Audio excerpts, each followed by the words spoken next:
Sporty greetings to you wherever you are in the world. Thanks for joining in. This is Sports This Morning. We're broadcasting live from Channels TV Sports Center in Lagos, Nigeria. I'm Austin Okonakpan. Happy, prosperous, and a sporting 2019 to you wherever you are in the world watching us. It's going to be a beautiful year for sports, and we are ready to go on this winning ride with you. Thank you so much for joining us on the show this morning. We will continue that special interview with the Honorable Minister for Youth and Sports, Barrister Solomon Dalung. In the first part of the interview that we showed you on Christmas Day, he was addressing a whole lot of issues, the National Sports Festival. He talked about developing sports in the country, but did you notice that we didn't say anything about football? He didn't address football issues today on this show. The Honorable Minister for Youth and Sports will be talking about issues coming out of football in Nigeria. Dalung will tackle the issues because we love football and we know that the Super Falcons will be busy this year and the Super Eagles will also be busy. Super Falcons will be at the World Cup in France. Super Eagles will be at the Africa Cup of Nations this year. So footballing issues, the minister will talk to us tonight, this morning on the program. Also on the show, it's the holidays, but no, the action never ends. It's an exciting world of sports. So there will be action in the English Premier League. What a story we are seeing. Arguably, one of the most competitive seasons we've ever seen in recent times. Let's see what the EPL will give to us today when some of the action goes down on New Year Day. Floyd Mayweather Jr. is still unbeaten. Yes, gonna say, oh, who did he beat? Who did he fight? But Mayweather is not ashamed. He said, look, he said he made $9 million in 9 minutes while training in Tokyo. I don't know about that, but I know Floyd Mayweather Jr. will not fight anybody if the money is not good.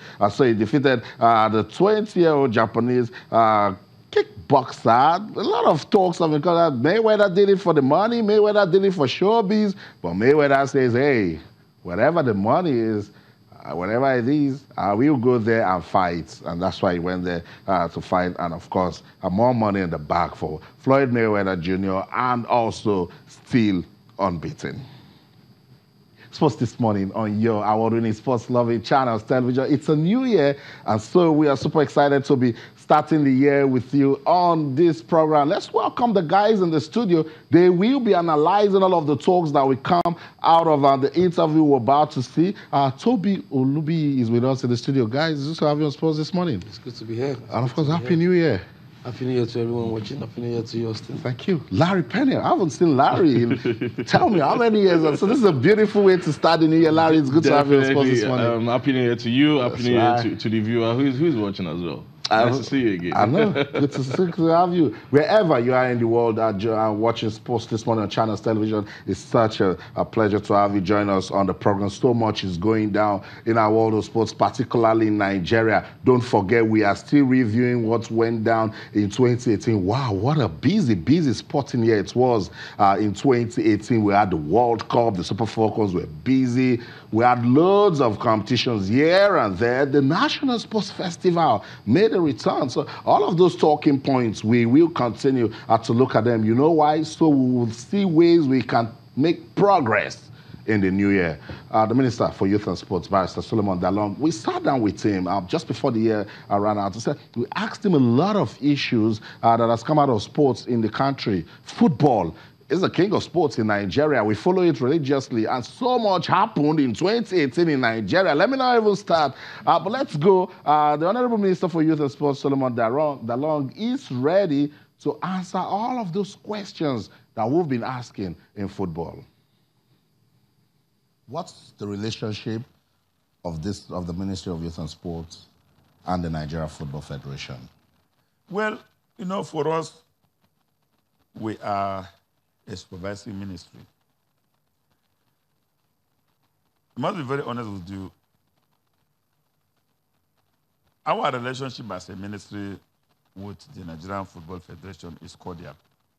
But the Nigerian Football Federation has one attitude, that if you go into the ministry now and even ask a clerk, he will still tell you the same thing.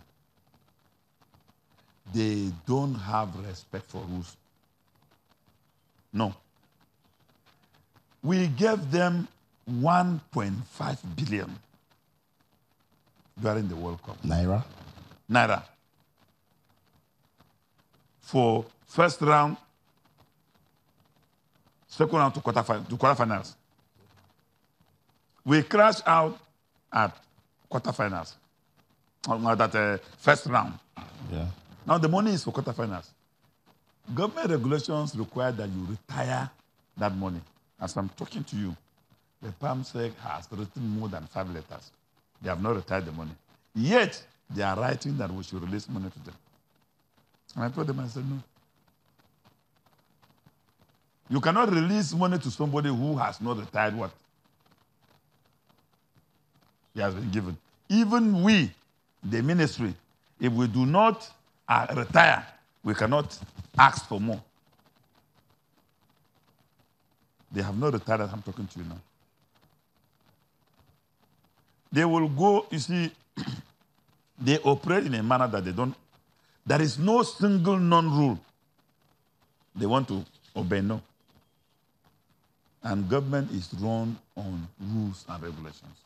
So will the ministry support the Super Falcons because they are preparing for the World Cup and that's really big? How will the ministry now work with the NFF to ensure that? No, for the Super Falcons, let me tell you, you should understand one thing. Once a team qualified for an international competition, it is the team of the President of the Federal Republic of Nigeria. For us, in the ministry, we will go out of our way to raise money to support our players. But we will deal with the players directly. We know their allowances, we pay them their allowances. The government is not interested in paying hotel bills and tickets for the federation that is carrying more than 1,000 people who have no business to go for it. No, it's not the business of government. If the federation wants to move chairman of FA, he wants to move friends, he wants to move families, they are free to go and look for their money and do that. Government money is not meant for that. Government money is only meant for the players. So for us in the ministry, we will raise enough money, we will pay, take our money, go and pay our players. For the kitting of the players, there is a contract with Nike that provides kits. It's embarrassing that our girls have to play in Ghana without decent kits. These kits, the way Nike supply them is they supply them in bags for competition. Each player has complete kits for that match or that competition in the bag with his name. That's how it is done. So it's not a situation whereby our girls will go and be playing and then be borrowing jerseys or washing them in the night. No, something is wrong. Something is wrong. Somebody would have collected their kits and is doing politics with it. But this is how Nike handles it. And I will speak for Nike because they did that even during the World Cup. So government is going to full blast to support, more so that the minister today has some bias for women's sports because they are the one bringing Glory. The Tigress, women. Super Falcons, women. If you go to wrestling, all the world record there is women. Go to para power, it's women. So I am already, there is some biased instinct coming in me to begin to look more. And in women's sports, you put little money, you will not hear trouble. They don't complain while they are playing, no. It is when they finish and you disregard them that they will grumble. But for men, they will tell you, well, the boss that is carrying us to play this match, the boss does not look decent, so we are not going. When they will be coming down, they will tell you, no, the staircase of the boss does not. They have a lot of issues. But women, very cheap, simple to manage.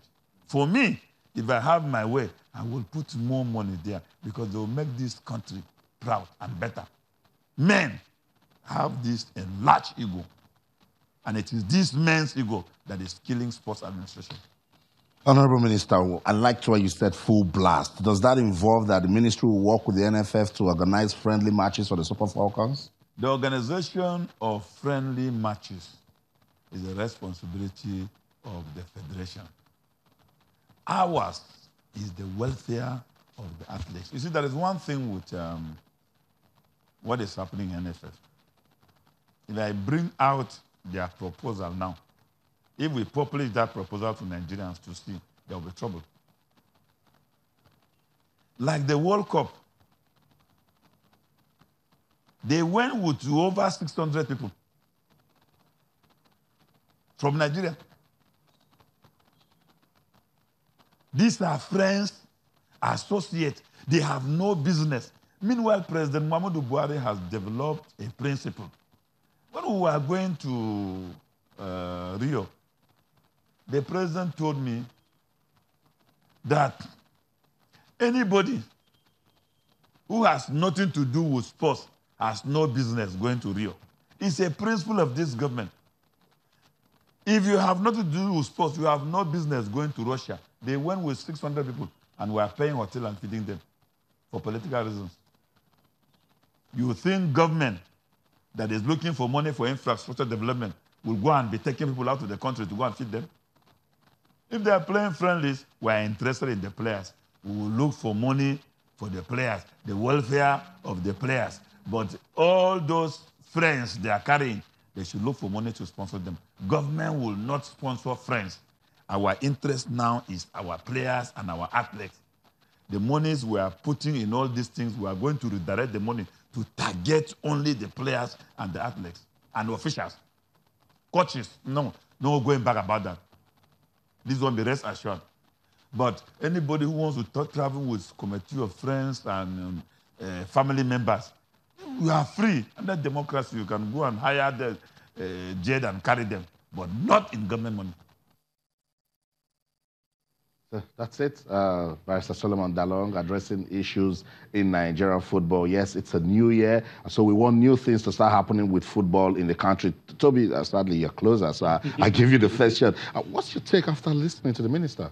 Well, I think he's hit the nail on the head because he's addressed issues that have gone on for years, for decades, and is a rot in the system, and you could see how embarrassing it was, for him to be mentioning that some people took about 600 people to the World Cup, and a lot of them, they have a business there, and these are monies that could be used to develop grassroots football and amateur football in the country, and it's very sad that some microscopic few feel they should be using the opportunity to milk the nation. I think Barrister Solomon Dalung deserves some credit, for trying to do the right thing and putting the right things in place. Like he said about women football has been overlooked for years in terms of monetary support. I don't even think they get up to a third of what the men's team get for winning bonus. And these girls have been churning out trophies and results over the years. Like you said about the powerlifting team as well. The females are always there, the D-Tigress, always there as well. So I think he's made some very valid points. Support for women in 2019. I think he should go towards that direction. They are playing the World Cup as well in 2019. The charade that we saw in 2018 shouldn't repeat itself at the World Cup in France. Awesome. Larry, in just 1 minute, I'll get you talking again, but in 1 minute, did it also make sense to you? For me, this was one of the most important interviews I've listened to where, by the sports minister. He made a lot of very important points about what happened at the World Cup. Monies were budgeted for the Super Eagles, thinking they were going to get to the quarterfinal, crashed out in the first round. You will have thought that the NFF and their leadership would have retired that money. That's basic civil service rules. In spending an extra penny, you have acted ultra vires. You have usurped your power that was given to you in terms of appropriation.